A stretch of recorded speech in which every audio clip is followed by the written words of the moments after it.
अगस्त 2005 में 5 दोस्तों ने डिसाइड किया कि वो एक अंडर वाटर केव को एक्सप्लोर करेंगे, जो कि ऊटा प्रोवो के वाई माउंटेन में एक अननोन केव है जिसका निकनेम केव ऑफ डेथ है। ये 5 लोग इस बात से अनजान थे कि केव के अंदर एक घातक खतरा इनका इंतजार कर रहा है। ये केव के अंदर गए तो 5 लोग थे, लेकिन वापस केवल एक ही आया। This is the dangerous breakdown of Golam cave tragedy.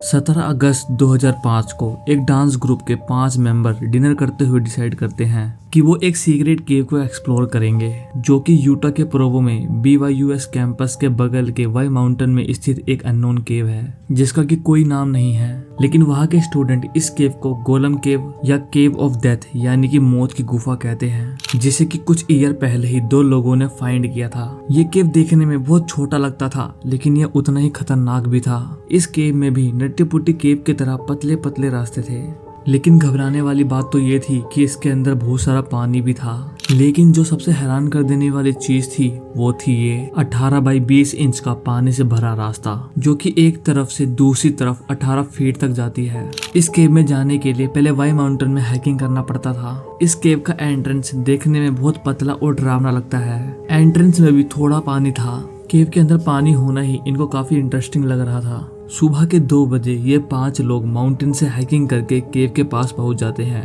इन 5 लोगों में सबसे पहले थी जेनिफर गैलब्रेथ, जो कि पहले भी पानी से भरे केव को एक्सप्लोर कर चुकी है। जेनिफर ने ही अपने बाकी फ्रेंड्स को केव को एक्सप्लोर करने के लिए एग्री किया था, और बाकी थे एरियल सिंगर, ब्लैक डोनर और स्कॉट MC डोनाल्ड, और 5वां फ्रेंड था जोसेफ फर्ग्यूसन, जिसने की डिसाइड किया कि वो केव के अंदर नहीं जाएगा, वो केव के बाहर ही इन लोगों का वेट करेगा। ये 5 केव के पास पहुंचने के बाद इन्होंने थोड़ा सा और सुबह होने के लिए वेट किया, ताकि सुबह की रोशनी की वजह से केव के अंदर का अंधेरा थोड़ा सा कम हो जाए। अब सुबह के 4 बज गए थे। इस केव का एंट्रेंस इतना पतला था कि इसके अंदर एक बार में केवल एक ही लोग जा सकते थे। सबसे पहले जेनिफर इस केव के नीचे गई, उसके बाद बाकी 3 और लोग भी इसके नीचे गए। केव के अंदर का पानी ठंडा था। जेनिफर सबसे आगे चल रही थी ताकि वो आगे का रास्ता देखकर इन तीनों को पीछे बता सके। केव के अंदर 15 फीट के रास्ते को पार करने के लिए एक रस्सी को बांधा गया था, जो कि आसानी से 18 बाई 20 इंच के रास्ते को पार करवा सकता था। लेकिन शायद उन लोगों ने उस रस्सी का यूज नहीं किया। इसका मतलब ये था कि वो लोग आसानी से अपने रास्ते से भटक सकते थे। इन चारों से बहुत पहले एक केवल इस केव में आया था। उसने बताया कि उसने भी इस रस्सी का यूज नहीं किया था, जिस वजह से वो रास्ता भटक गया था। वो पानी के अंदर डूब के मरने ही वाला था कि उसको वहाँ पर एक छेद मिल गया, जहाँ जाकर उसने सांस लिया और वो तुरंत ही केव से बाहर निकल गया। लेकिन शायद अब ये चीज इनके साथ होने वाला था। ये चारों वहाँ पर आसानी से केव को एक्सप्लोर कर रहे थे। केव काफी छोटा था और केव के अंदर काफी पतले पतले रास्ते थे, लेकिन जेनिफर के एक्सपीरियंस की वजह से ये लोग आसानी से उन रास्तों को पार कर रहे थे। लेकिन अब चीजें बिगड़ने वाली थी। केव को एक्सप्लोर करते हुए इन लोगों को वो रस्सी दिखाई नहीं दी, जिसकी वजह से ये लोग रास्ता भटक गए। इन चारों का दम घुटने ही वाला था कि उन्हें वहाँ पर एक होल मिल गया, जहाँ इन चारों ने खड़े होकर सांस लिया। ये होल 6 फीट चौड़ी थी, जहाँ केवल 3 फीट सांस लेने की जगह थी। केव के बाहर खड़ा हुआ जोस इन चारों का वेट कर रहा था। उसे पता नहीं था कि ये लोग केव से कब बाहर निकलेंगे, क्योंकि उन चारों ने केव से बाहर निकलने का कोई टाइम फिक्स नहीं कर रखा था। जोस उनका काफी टाइम से वेट कर रहा था।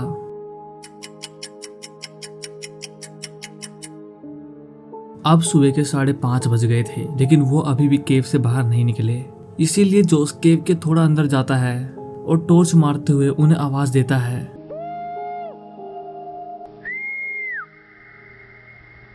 काफी आवाज मारने के बावजूद भी उसको केव के अंदर से कोई रिस्पॉन्स नहीं मिलता।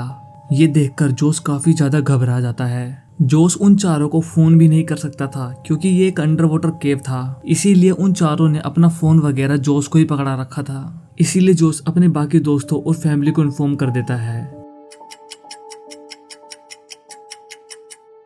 अब सुबह के 6 बज गए, लेकिन वो चारों अभी भी केव से बाहर नहीं निकले। जोस ने घबराहट और डर के मारे तुरंत ही पुलिस को कॉल कर दिया और अपनी लोकेशन बता दी। नीचे केव में वो चारों बाहर निकलने की कोशिश करते, लेकिन वो हर बार रास्ता भटक जाते थे।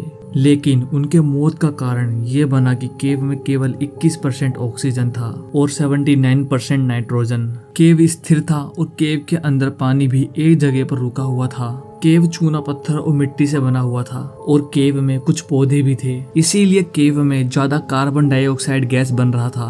एक आर्टिकल से पता चला कि केव में रोशनी करने के लिए उन लोगों ने केव में एक जगह पर एक मोमबत्ती जला के रखी हुई थी। मोमबत्ती का धुआं और कार्बन डाइऑक्साइड केव में ऑक्सीजन की मात्रा को कम कर रहा था। वो चारों एक छोटे से हॉल में रुके हुए थे जहां उन्हें सांस लेने में प्रॉब्लम हो रही थी। उनके लिए बेहतर ये था कि उन्हें जल्द से जल्द इस केव से बाहर निकलना था, क्योंकि वो लोग अगर केव के अंदर थोड़ी देर और रहे तो दम घुटने की वजह से उनकी मौत हो जाएगी। लेकिन उनके लिए सबसे बुरी बात तो ये थी कि वो उस जगह पे थे जहाँ से निकलने के लिए उन्हें 18 बाई 20 इंच के रास्ते को पार करना पड़ेगा। रास्ता पतला होने की वजह से उनको एक एक करके बाहर निकलना था। सबसे पहले जेनिफर जाती है। इस टाइम तक केव में 10 से 12% ऑक्सीजन था, इसीलिए वो केवल 60 सेकंड तक ही सांस रोक सकते थे।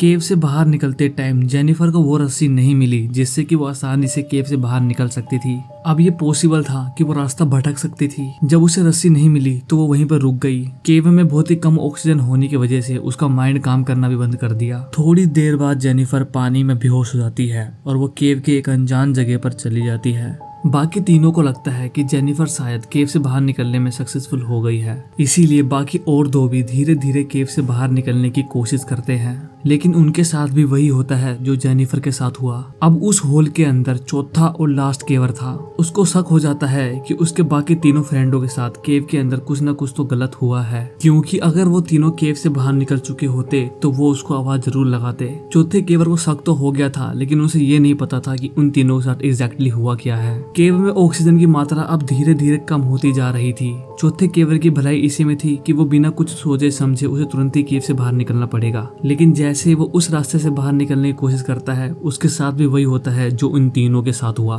केव के बाहर अब रेस्क्यू टीम आ गई थी और उन्हें ये बात तो पता था कि ये केव कितना खतरनाक है, इसीलिए वो सबसे पहले केव से पानी निकालने के लिए केव में पाइप लगा देते हैं। रेस्क्यू टीम को केव का काफी एक्सपीरियंस था, इसीलिए उन्हें पता था कि ऐसे केव में ऑक्सीजन की मात्रा बहुत कम होती है। इसीलिए वो केव के अंदर ऑक्सीजन गैस से ऑक्सीजन डालते हैं, ताकि अगर वो चारों केव में जिंदा है तो उन्हें ऑक्सीजन मिल सके। केव से काफी हद तक पानी निकल जाने के बाद जब वो केव के अंदर जाते हैं तो वो वहाँ का मंजर देखकर हक्के बक्के रह जाते हैं, क्योंकि इस टाइम तक उन चारों की मौत हो गई थी और उन चारों की डेड बॉडी उनके सामने बिखरी पड़ी हुई थी। जब ये बात उनकी फैमिली को बताया जाता है तो उनकी फैमिली को विश्वास ही नहीं होता। जेनिफर के फादर ने बताया कि जेनिफर एक डांसर और मॉडल बनना चाहती थी, लेकिन सबसे बड़ा खुलासा तो जेनिफर की माँ ने किया। जेनिफर की मॉम ने बताया कि ब्लैक डोनल्ड जेनिफर का बॉयफ्रेंड था। ब्लैक डोनल्ड के फादर नहीं थे, वो अपनी मम्मी का इकलौता बेटा था। डोनल्ड की मदर जेनिफर की मोम के साथ एक स्टेट कॉलेज में काम करती थी,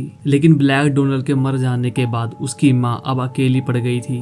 जेनिफर की माँ ने बताया कि उसको अपनी बेटी जेनिफर के मर जाने से ज्यादा बुरा तो डोनल्ड के मर जाने का लग रहा है, क्योंकि उनके पास तो 2 बेटी और 1 बेटा था, लेकिन ब्लैक डोनल्ड अपनी माँ का इकलौता औलाद था। इन चारों के मर जाने की खबर पूरे नेशन में फैल गई, जिस वजह से गवर्नमेंट ने गोलम केव को बंद कर दिया ताकि इन फ्यूचर और लोगों की मौत ना हो जाए। आई होप ये वीडियो आपको अच्छी लगी होगी। मिलते हैं अगले वीडियो में।